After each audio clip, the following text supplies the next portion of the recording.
आप देख रहे हैं न्यूज हिमाचल लाइव। आजाद हिंद क्रांतिकारी पार्टी के राष्ट्रीय उपाध्यक्ष एवं प्रवक्ता मनोहर शर्मा ने बताया कि प्रदेश में लगातार बेरोजगारी के बढ़ते आंकड़ों की वजह से प्रदेश के युवाओं की रुचि नशे के कारोबार में बढ़ती जा रही है, जिसकी जिम्मेदारी भाजपा और कांग्रेस दोनों सरकार की है। उन्होंने कहा कि अंग्रेजों से भारत को महाबलिदानी नेता सुभाष चंद्र बोस व अन्य सभी भारतीय क्रांतिवीरों ने आजाद करवा लिया, लेकिन आज भारत माँ को अंदर से खोखला करने वाले अंग्रेजी नेताओं के विरुद्ध एक बार फिर सभी भारतीय क्रांतिवीरों को एकजुट होना पड़ेगा। उन्होंने कहा कि सत्ता में वर्तमान सरकार व पूर्व सरकार दोनों लगातार बेरोजगारी, महंगाई, गरीबी, अत्याचार व पार्टियों को व भ्रष्टाचार को बढ़ावा दे रही है। अब भाजपा कांग्रेस दोनों पार्टियों ने युवा वर्ग के साथ हमेशा अन्याय किया है, जिसका जवाब युवा वर्ग बारी बारी व पारिवारिक की राजनीतिक गेम खेलने वाली पार्टियों को इसी चुनाव में दे देगी। किसी भी सरकार ने आज तक बेरोजगारी से निपटने के लिए कोई ठोस कदम क्यों नहीं उठाया, जो कि आने वाले समय में गंभीर चिंता का विषय बनता ही जा रहा है। उन्होंने कहा कि वर्तमान सरकार मीडिया के माध्यम से बताए कि बेरोजगारी को समाप्त करने के लिए आज तक क्या क्या कदम उठाए गए हैं।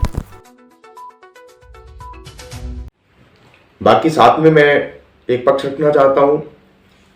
जैसे हिमाचल में बहुत सी कंपनियां कार्यरत हैं, बहुत वर्षों से हैं।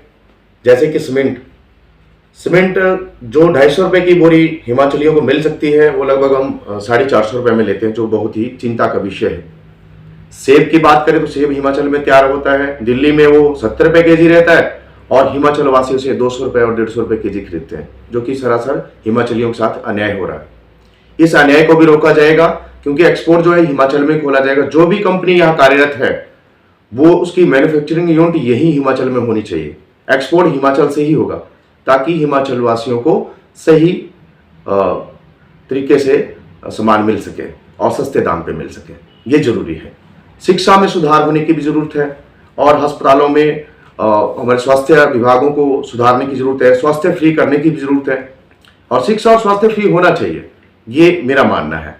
बाकी हमारी पार्टी कोशिश करेगी कि 200 यूनिट जो है बिजली की फ्री की जाए, सभी के लिए होगी वो। बाकी नौकरियों की संख्या खत्म करने की जरूरत नहीं है।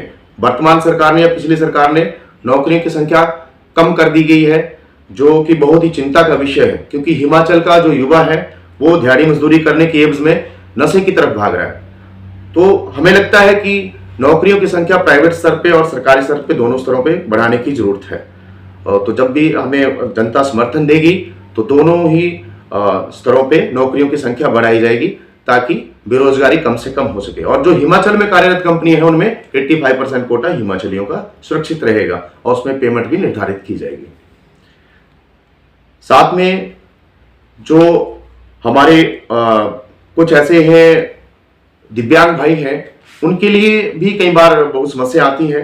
तो दिव्यांगों के लिए हिमाचल में हम एक नया गठन करेंगे मंत्रालय का, जिसमें विभागीय जो मंत्री होगा वो भी दिव्यांग ही होगा, ताकि वो उनकी समस्याओं को समझ सके। इसके साथ ही मैं वक्त के अनुसार समय आने पर सारे जो है वो चीजें सामने जनता के सामने रखूंगा। बाकी हमारा चुनावी घोषणा पत्र जो है डेमी पेपर की एवज में एफिडेविट के ऊपर होगा, जिसमें पार्टी की स्टैंप होगी, ताकि मैं चाहता हूं कि जनता के हाथ में पावर रहे। ऐसा ना हो कि जो पहले होता है कि डेमी पेपर के ऊपर पार्टियां घोषणा करती हैं, उसके बाद वो वादे पूरे नहीं होते और जनता हमेशा पिसती रहती है। मैं चाहता हूं कि हमारी पार्टी जो है एफिडेविट के ऊपर अपनी पार्टी की चुनावी घोषणा पत्र को जारी करेगी, जिसमें पार्टी की स्टैंप रहेगी